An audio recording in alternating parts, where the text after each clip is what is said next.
Online कक्षामा सबै भाइ बहिनीहरूलाई स्वागत गर्न चाहन्छु। अघिल्लो हप्ता हामीले परिचय कविताको लयबोध र कविको परिचय पढेका थियौं। आज हामी त्यसै विषयवस्तुलाई लिएर परिचय कविताको लयबोध सँगसँगै भावबोध पनि गर्नेछौं है। भाइ बहिनीहरू ध्यान दिएर सुन्नुहोला। अघिल्लो हप्ता हामीले रचनाकार सिद्धिचरण श्रेष्ठको बारेमा पढेका थियौं अनि परिचय कवितालाई गति, यति, लय मिलाएर हामीले पढेका थियौं। अनि आज हामी यही कवितालाई म पनि कविता वाचन गर्छु, तपाईहरुलाई त्यही सँगसँगै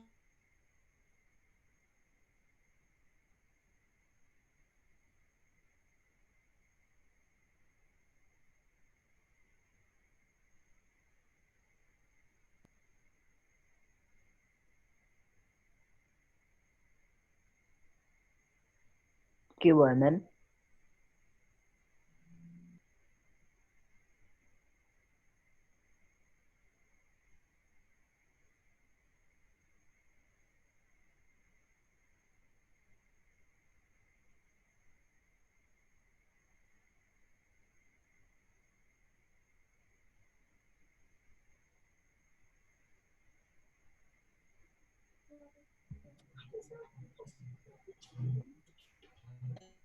छ है, दिन खोजेका छन्। हामीले परिचय कवितामा कविताको परिचय गर्दाखेरि अथवा कविको परिचय गर्दाखेरि मध्यम आधार अथवा उच्च आधार दुईवटा मध्ये एउटा प्रयोग गर्नुपर्ने हुन्छ है। कि तिमी प्रयोग गर्ने कि त तपाई प्रयोग गर्ने है। व्याख्या गर्दाखेरि कहिले तपाई कहिले तिमी भनेर व्याख्या गर्नु हुँदैन है। त्यसैले आज म तपाईहरुलाई परिचय कविताको लयबोध पनि गर्नेछु, सँगै भाव र अर्थ पनि बताउने छु। ध्यान दिएर सुन्नुहोला। कवि सिद्धिचरण श्रेष्ठ ओखलढुङ्गामा जन्मेका थिए। उहाँले धेरै कविता लेख्नु भएको छ। त्यो मध्ये परिचय कविता एक हो भने मैले तपाईहरुको तहलाई यति भए पुग्छ। परिचय कविता मन्दक्रान्त छन्दमा लेखिएको छ। यो वीर रसले ओतप्रोत कविता हो, वीर रससँग सम्बन्धित छ। यसको परिस्थिति अवस्था यसमा देखाइएको छ। त्यही अनुसार नेपालीहरूको परिचय दिएको छ यस कवितामा है। कवि सिद्धिचरण श्रेष्ठले यस परिचय कविता मार्फत नेपालीहरूको परिचय दिन खोजेका छन्।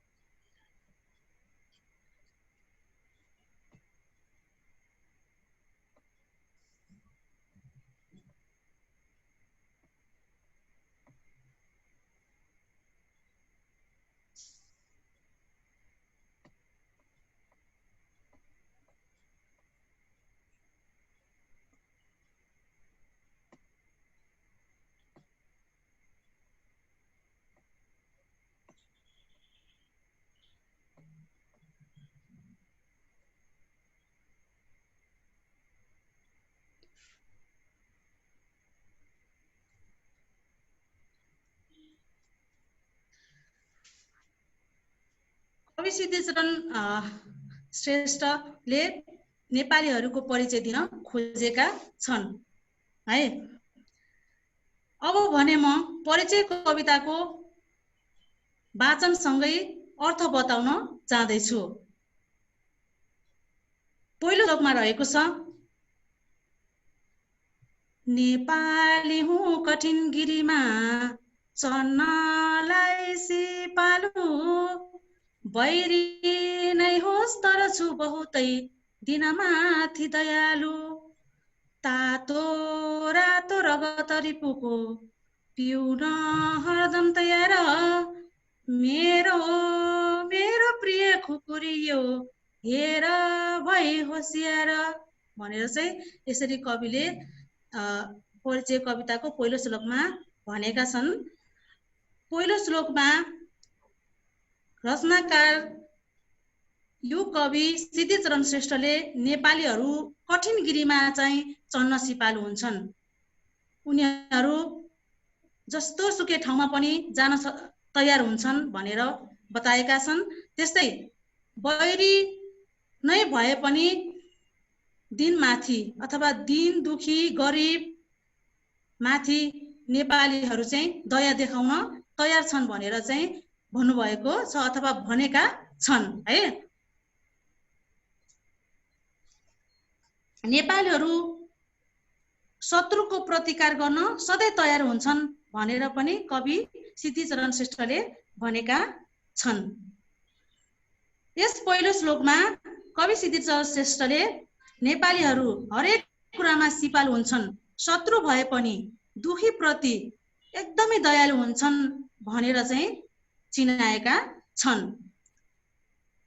नेपालीहरू शत्रुको प्रतिकार गर्न तयार छन्, दिन दुखी भए पनि माया दया देखाउँछन् र देखाउन तयार छन् भनेर यस हरफमा व्यक्त गर्न खोजिएको छ।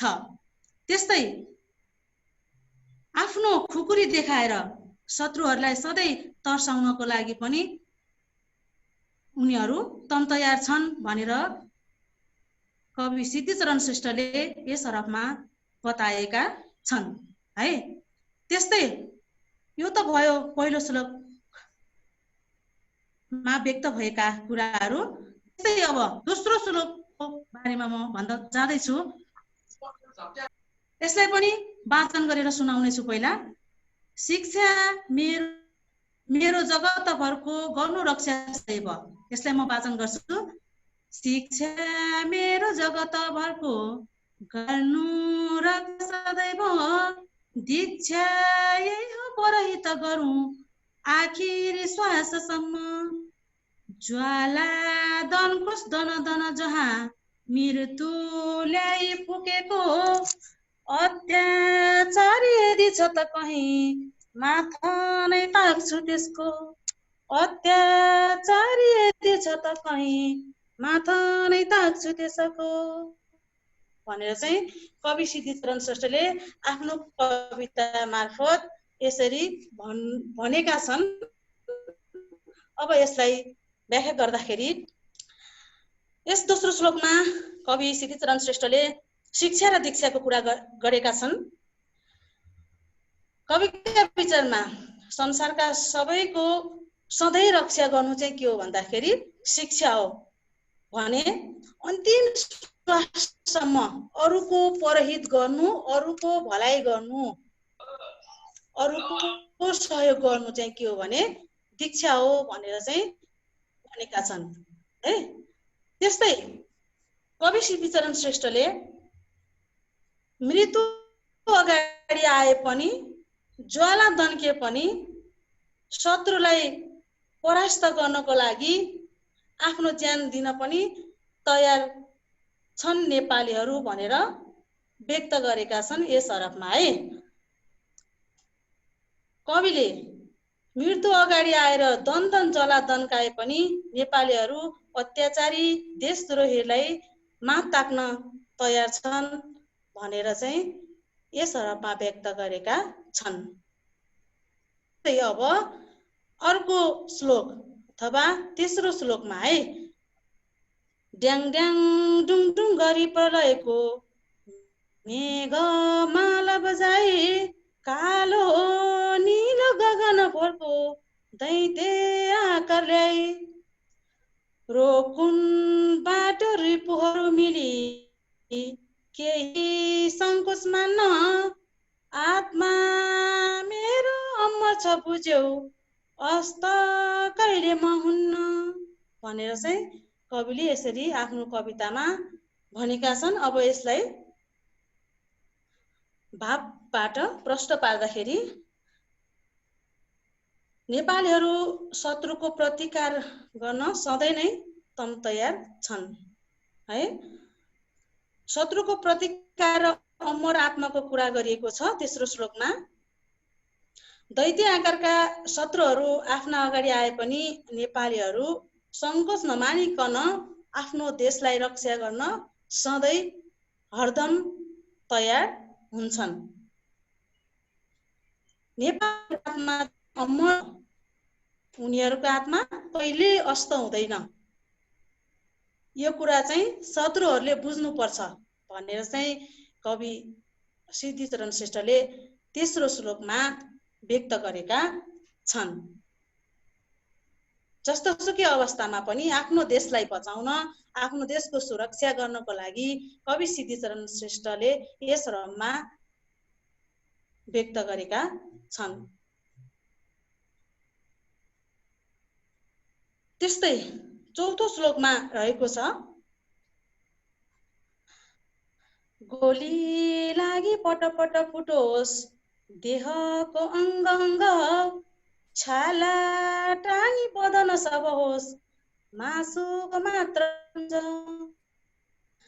बाटो होस् भत भत उसै खोलिने बालुवाको, देशद्रोही यदि छ त कहीँ माथा नै ताक्छु त्यसको भनेर भनेका छन्। अब नेपालीहरू आफ्नो देहको अङ्ग अङ्ग, आफ्नो शरीरको अङ्गहरू छरपष्ट भएर किन नजाओस्, आफ्नो देशलाई बचाउन, देशद्रोही अत्याचारबाट बचाउनको लागि नेपालीहरू सधैँ अग्रसर हुन्छन् भनेर यस हरफमा व्यक्त गरिएको छ। त्यस्तै छाला टाँगेर सबै बदन भए पनि, मासुको थुप्रो लगाए पनि नेपालीहरू आफ्नो काम गर्नको लागि, आफ्नो देशलाई बचाउनको लागि, सुरक्षा गर्नको लागि सधैँ आफ्नो ज्यान दिन तयार हुन्छन् भनेर कवि सिद्धिचरण श्रेष्ठले यस हरफमा व्यक्त गरेका छन्। हिँडे बाटो भतभत पोलिने किन नहोस्, काँडे काँडा किन नहोस्, त्यस्तो अवस्थामा पनि नेपालीहरू देशद्रोही अत्याचारी, देशको कुहलो चिताउने व्यक्तिहरूलाई टाउको नै ताक्न, माथ भनेको टाउको हो, यहाँ टाउको नै ताक्न तयार हुन्छन्, काट्न तयार हुन्छन् भनेर चाहिँ कवि सिद्धिचरण श्रेष्ठले यस हरफमा व्यक्त गरेका छन्। तपाईहरूले अगाडि चित्रमा पनि देख्नु भएको छ होला, त्यहाँ देख्न सक्नुहुनेछ चित्र। एकपटक म चित्रबाट बुझाउने कोसिस गर्छु। हिमाल छ, त्यहाँ हिमालमा नेपाली चढेको चित्र देखाइएको छ। त्यस्तै वीर गोर्खाली हातमा खुकुरी लिएर हैन आफ्नो देशको रक्षा, सीमाना सुरक्षा गर्नको लागि हरदम तयार हुन्छन् भनेर हामीले चित्रबाट पनि प्रष्ट देख्न सक्छौं। बुझ्दै हुनुहुन्छ होला है। हामीले 4 कक्षा, 5 कक्षा, 6 कक्षा हुँदै 7 कक्षामा यसरी नै पढ्दै आएका हौं है। त्यसैले सबैजनाले बुझ्दै हुनुहुन्छ भन्ने मलाई लागेको छ। चित्रबाट नै हामीले धेरै कुरा पढ्न सक्छौं, चित्र नै यहाँ काफी छ। त्यसैले चित्रलाई पनि राम्रोसँग ध्यान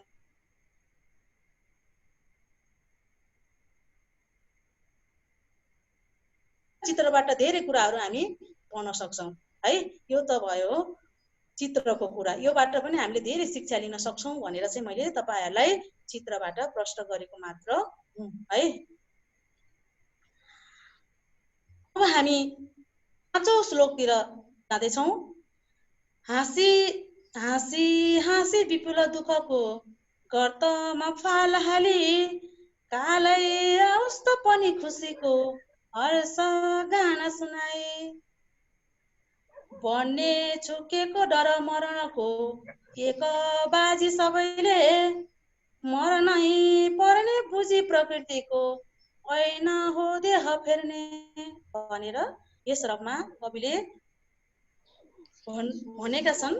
अब भने यसको अर्थ नेपालीहरू जस्तो सुकै दुःख कष्ट अब अप्ठ्यारो बाटोहरू जेसुकै हुन् है, आफ्नो कालै आओस्, आफ्नो देशको लागि उनीहरू हर्षको गाना सुनाएर गीत गाएर खुसीका साथ ज्यान दिन आफ्नो शरीर त्याग्न तयार हुन्छन् है।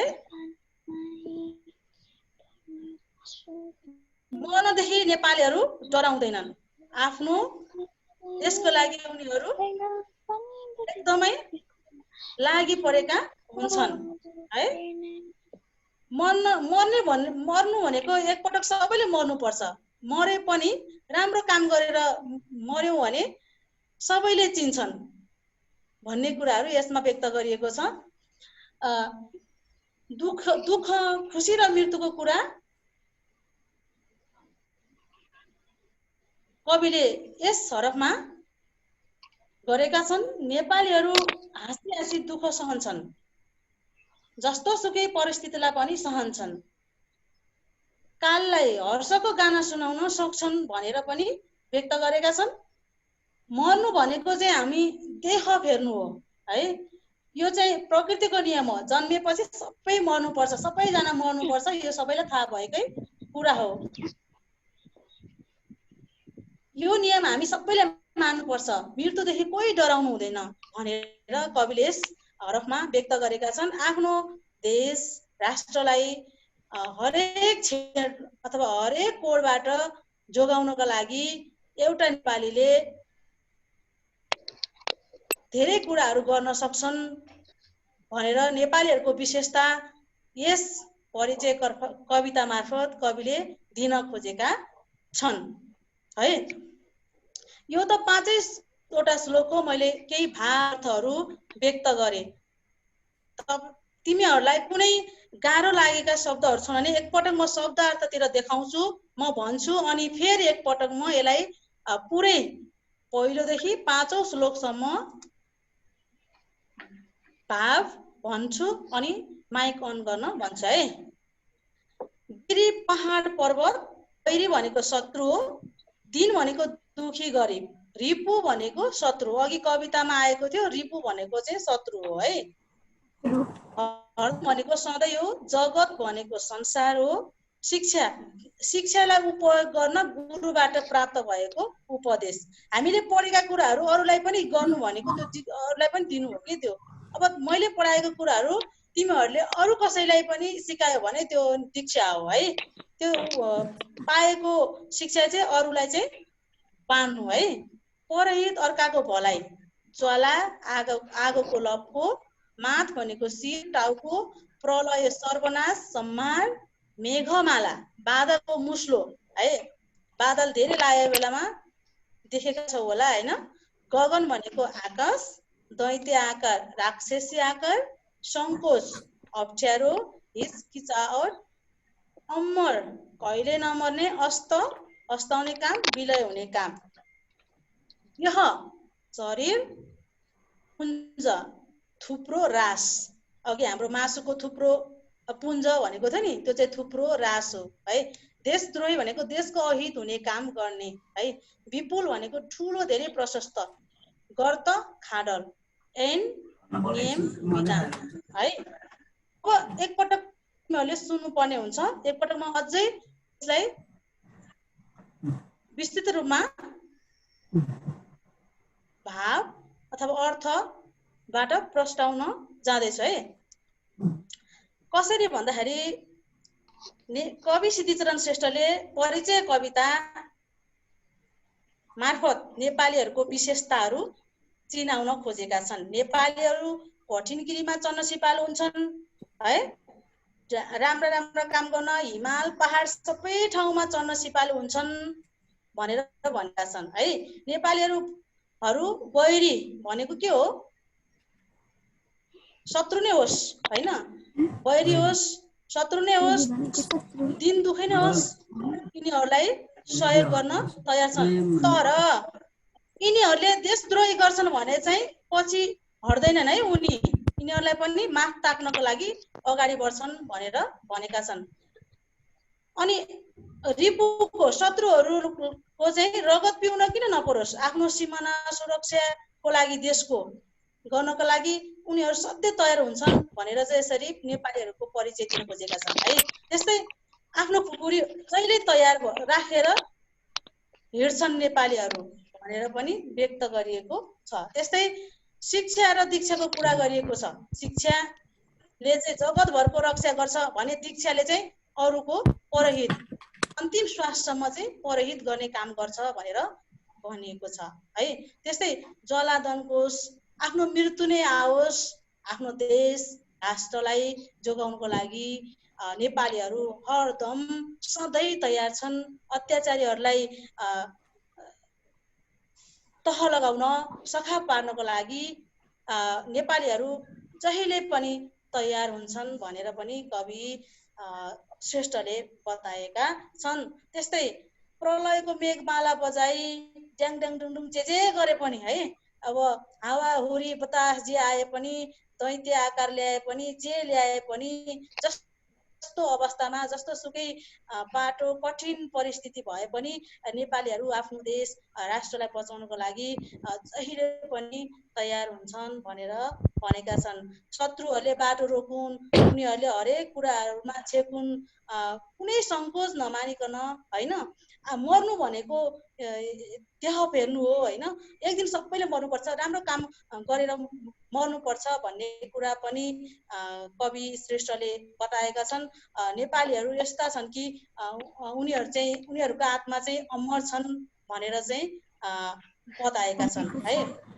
त्यस्तै गोली लागि पट फुटोस् होइन, देहको अङ्ग अङ्ग होइन, हाम्रो शरीर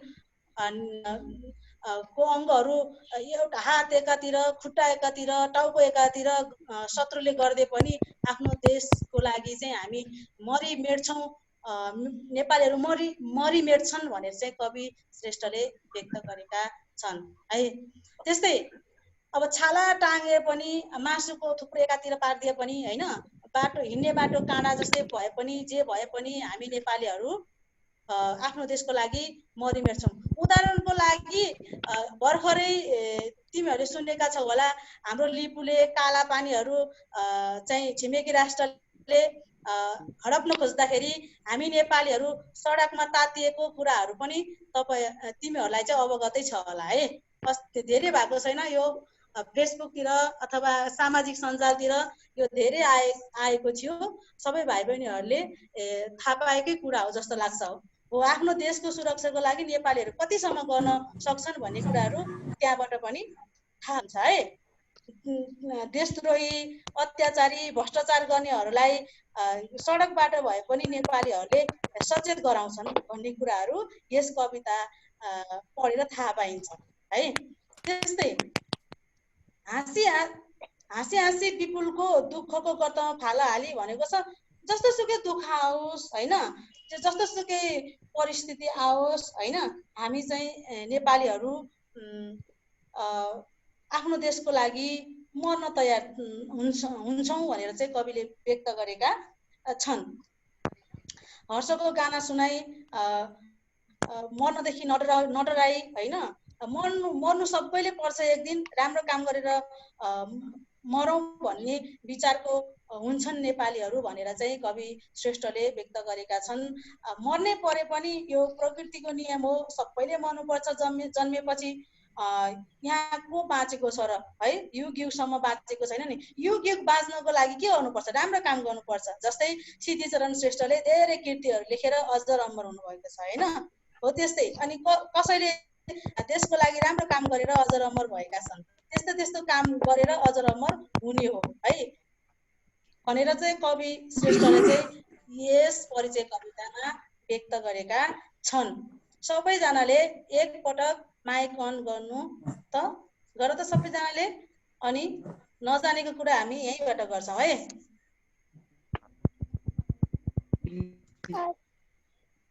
विवेक विशाल छ, विशाल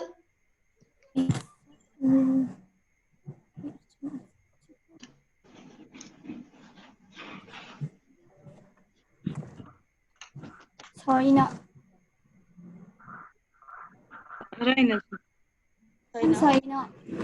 आज के रे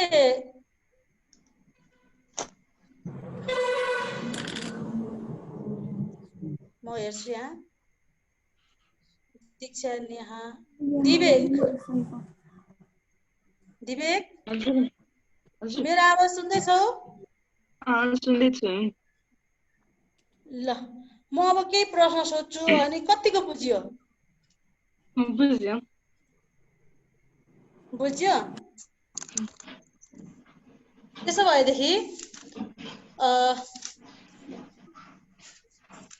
पहिलो श्लोकको भाव के होला त? भाव भन्ने प्रयास हामी यो हरफले यो श्लोकले के नेपालीहरू जति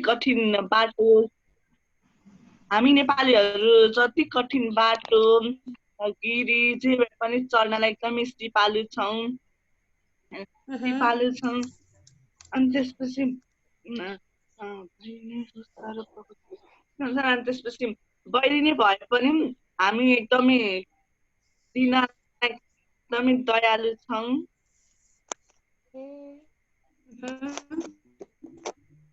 गरिब दिनहरूलाई दिन एकदमै दयालु छु, दिनमाथि एकदमै दयालु छौँ। अनि शत्रुहरूको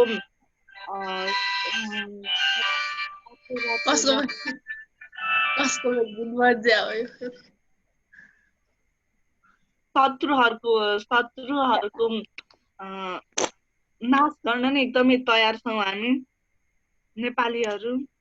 माथ भनेको थाहा छ? माथ भनेको के हो थाहा छ? माथ भनेको शिर। शिर टाउको हो। ल भन्ने त भन्ने भन त अरु। अनि त्यसपछि हरदमै तयार हुन्छ। अनि त्यसपछि शत्रुहरूको टाउको ताक्न नि हामी नेपालीहरू तयार छौँ भनेर भन्न खोजिएको छ। ल नेहा श्रेष्ठ बुझ्यौ तिमीले? बुझेको छु। हो त्यसो भए यही पहिलो श्लोकलाई के बुझ्यौ तिमीले भन त? यसको अर्थ के होला? के भन्न खोजेको होला यो हरफहरुले?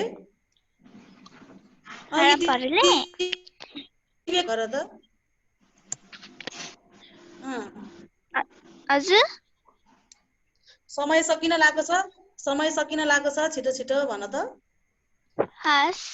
बाँकीलाई म अर्को कक्षामा सोध्ने छु है। नेपालीहरू जति कठिन भए पनि तिनीहरू चढ्नलाई सिपालु छन्। अनि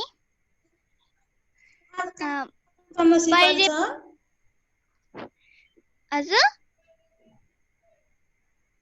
कहाँ चढ्न सिपालु छन् नेपालीहरू?